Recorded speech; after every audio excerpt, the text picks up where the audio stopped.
అందరికీ నమస్కారం. 2014లో తెలుగుదేశం ప్రభుత్వం వచ్చాక చంద్రబాబు నాయుడు గారు ముఖ్యమంత్రి అయిన తర్వాత అతి కొద్ది నెలల్లోనే విశాఖపట్నంలో తుఫాన్ రూపంలో విశాఖపట్నం అంతా అతలాకుతలం అయిపోయింది. దాన్ని ఈ పట్టణం మళ్ళీ కోలుకోవాలంటే ఇంకొక 20-30 సంవత్సరాలు పట్టిద్దని అక్కడ ప్రజలు, రాష్ట్ర ప్రజలు భావించిన తరుణంలో బస్సులో నిద్రించి ఆనాటి ముఖ్యమంత్రి చంద్రబాబు నాయుడు గారు బస్సులో నిద్రించి అక్కడ ఆయన చేసినటువంటి సేవలకి 3 నెలల్లో అంతర్జాతీయ స్థాయిలో విశాఖపట్నం ఒక అద్భుత పట్టణం అనే విధంగా తీర్చిదిద్దాడు చంద్రబాబు నాయుడు గారు. ఆ తర్వాత ప్రజలకి ఒక నరకాసురుడి రూపంలో 2019లో జగన్మోహన్ రెడ్డి అనే ముఖ్యమంత్రి దాపరించాడు. అంతర్జాతీయ స్థాయిలో విశాఖపట్నానికి పేరు ప్రఖ్యాతులు తెచ్చినటువంటి ముఖ్యమంత్రిని వాళ్ళమ్మ 2014లో వాళ్ళమ్మను ఓడించారు. ఈ విశాఖపట్నం ప్రజలు నేను పెట్టిన క్యాండిడేట్ని ఓడించారు అని విశాఖపట్నం మీద పగబట్టి విశాఖపట్నాన్ని కబ్జాల పట్టణంగా మార్చేశాడు జగన్మోహన్ రెడ్డి. ఆ కబ్జాల పట్టణం చేయడానికి ఏదైతే వైఎస్ రాజశేఖర రెడ్డి ముఖ్యమంత్రిగా ఉన్నప్పుడు 43,000 కోట్లు ఎలా దోచుకోవాలో, లక్షల కోట్లు ఎలా దాచుకోవాలో స్కెచ్ చేసి ఇచ్చినటువంటి విజయసాయిరెడ్డిని ఆ ఉత్తరాంధ్ర ఇన్ఛార్జిగా పంపించాడు. ఎందుకంటే దోచుకోవడంలో మంచి మాస్టర్ బ్లైన్ విజయసాయిరెడ్డిది. ఆ విశాఖపట్నానికి అతన్ని ఇన్ఛార్జిగా వేసి విశాఖపట్నాన్ని కబ్జాల పట్టణంగా మార్చేశాడు విజయసాయిరెడ్డి.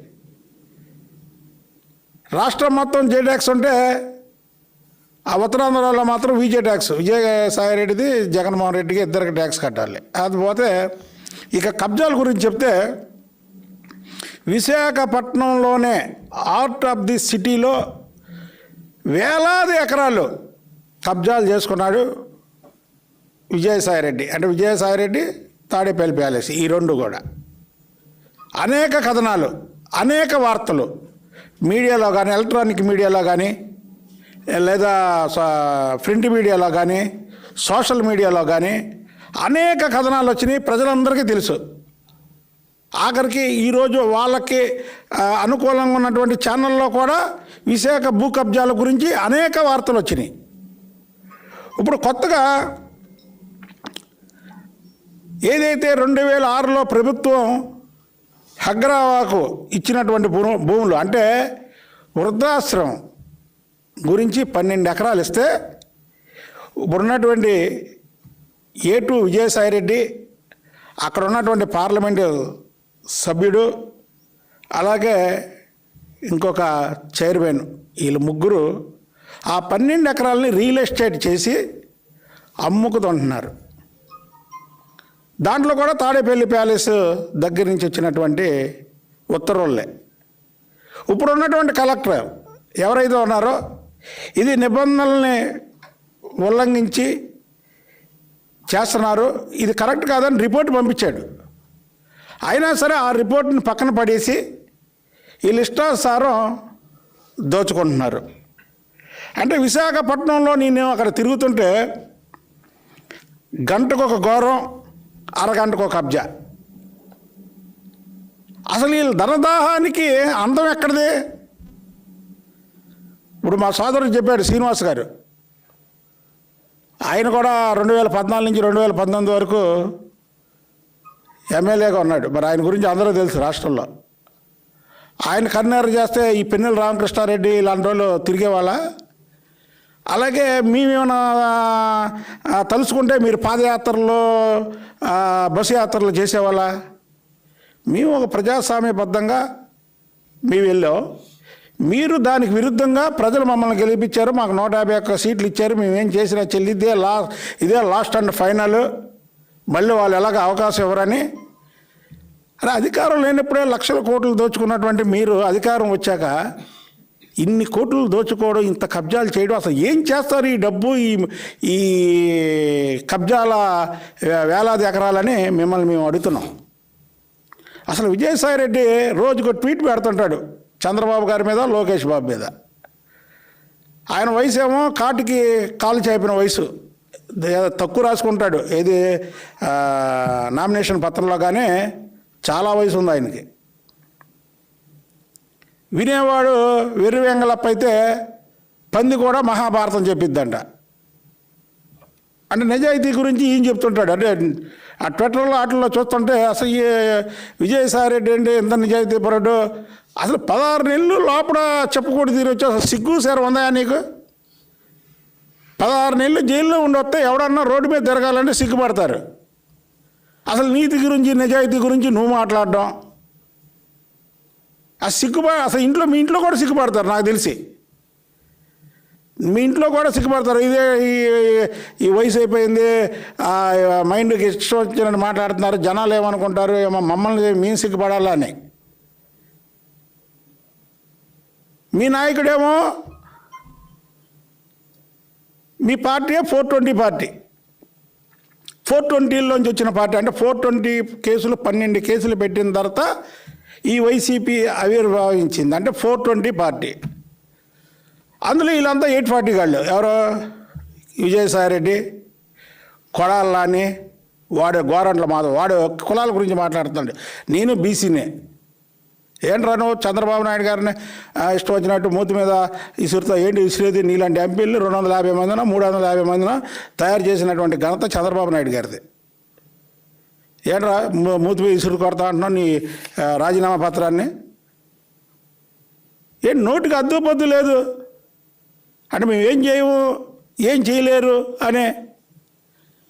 ఇందాక మా శ్రీనివాస్ గారు చెప్పినట్టు మేము మీ ఫ్యాక్టరీలో ఏమైనా పనులు అనుకుంటున్నారా, లేదా మీ పత్రికలో పనులు అనుకుంటున్నారా? తెలుగుదేశం కార్యకర్తలు, చంద్రబాబు నాయుడు గారి దగ్గర ఉన్నటువంటి సైనికులు, ఇంకొకరు అయితే మీరు చేసే హెరాస్మెంట్కి తోక ముడిసి పాడిపోయేవాళ్ళు. చంద్రబాబు నాయుడు గారి దగ్గర నిజాయితీ, నిబ్రతత, నాయకత్వ లక్షణాలు, ప్రజలకి మంచి చేయాలనే ఒక లక్ష్యంతో, ఒక తలంపుతో పార్టీని నడుపుతున్నాడు. కాబట్టి మాలాంటి వాళ్ళం పోరాటం చేస్తున్నాం మీ మీద. మా పోరాటాలు మా కోసం కాదు, ప్రజల కోసం.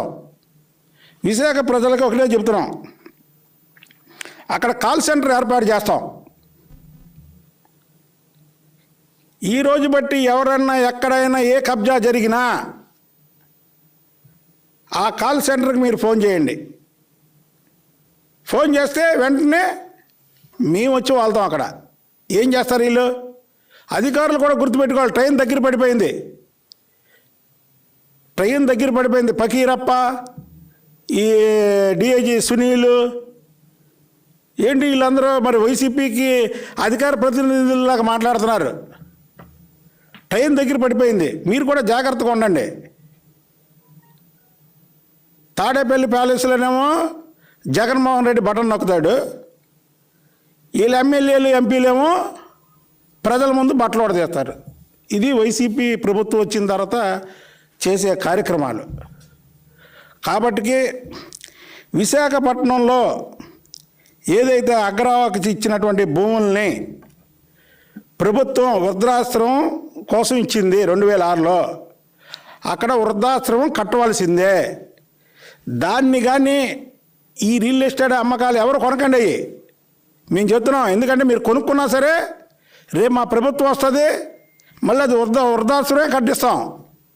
ఇప్పుడు మా సార్ చెప్పారు, సార్ ప్రకటిస్తున్నారు చంద్రబాబు నాయుడు గారు, దీని మీద నిజ నిర్ధారణ కమిటీ వేస్తాం. నిజ నిర్ధారణ కమిటీ అనగానే కొడాలనికి ఏమన్నా బుస్సుని వస్తుంది. ఏంటి నిజ నిర్ధారణ కమిటీ పద్ధతి? ఆయన లింగ నిర్ధారణ కమిటీ అనొచ్చా? ఒకటి కొడాలనికి ఒకటి చెబుతున్నానే, నువ్వు గోరంట్ల మాధవ్ గురించి క్లీన్ సర్టిఫికేట్ ఇచ్చావు కదా అంటే ఇందులోంచి అందులోకి వెళ్తున్నానని కాదు. మీ ఫ్యామిలీ మెంబర్స్, నువ్వు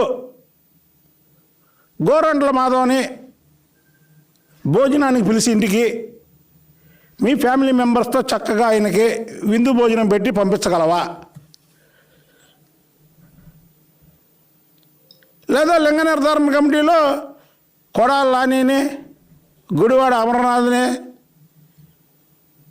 వేస్తాం మేము కూడా. ఎందుకంటే మేమే అక్కర్లా, మీరు కూడా మిమ్మల్ని కూడా వేయచ్చు, మీరు కూడా ప్రజాప్రతినిధులే కదా. నోటికి ఇష్టానుసారం మాట వస్తే కులాల గురించి, మాట వస్తే మతాల గురించి. ఇప్పుడు అన్నగారు చెప్పాడు, శ్రీనివాస్ గారు, 9 మందిలో పిన్నెల రామకృష్ణారెడ్డికి మీ సామాజిక వర్గానికి చెందినటువంటి వ్యక్తులు ఎవరు దొరకలేదు చంపడానికి, మేమే దొరికామా? మీ వాళ్ళని చంపలేరా? మీ వాళ్ళకి కత్తులు దిగవా? మీ వాళ్ళకి బ్లడ్ లేదా? మాకే బ్లడ్ ఉందా? మాకే కత్తులు దిగుతాయా? మా మీద దాడులు చేస్తావా? మీ అంతం మొదలైంది. ప్రజలు తిరగబడి ఏదైతే శ్రీలంకలో జరిగిందే అలాగే తాడేపల్లి ప్యాలెస్లో సామాన్య మానవులు స్విమ్మింగ్ పూల్లో స్నానం చేస్తారు, మీ రూముల్లో పడుకుంటారు. మొత్తం మీ తాడేపల్లి ప్యాలెస్ను కూడా ప్రజలు ఆక్రమించుకునే రోజు దగ్గర పడింది. ఇప్పుడు కానీ మీ కబ్జాలు ఆపండి, ఆ అగ్రవ భూముల జోలికి వెళ్ళకండి, దాన్ని దయచేసి ఎవరో కొనకండి. వీళ్ళు చేసే పిచ్చి పిచ్చి ఆశాలకి ట్రైన్ దగ్గర పడింది. దీని మీద పార్టీ చంద్రబాబు నాయుడు గారు నిజ నిర్ధారణ కమిటీ వేస్తారు. 2-3 రోజుల్లో విశాఖపట్నానికి నిజ నిర్ధారణ కమిటీ వెళ్ళిద్ది. దాని మీద ఉన్నటువంటి విషయాలన్నీ కూడా మళ్ళీ ఇంకొకసారి ప్రజలకి తెలియపరుస్తుంది. తెలుగుదేశం పార్టీ కార్యకర్తలు, నాయకులు రక్తం చిందించైనా సరే ఏదైతే వృద్ధాశ్రమం కోసం ప్రభుత్వం 2006లో ఇచ్చినటువంటి భూముల్ని కాపాడే బాధ్యత తెలుగుదేశం పార్టీ తీసుకుంటుందని తెలియజేస్తున్నా. ఇస్తారు నెంబరు, నాదే కాల్ సెంటర్ నెంబర్ అనుకోండి, ఏముంది అంతే.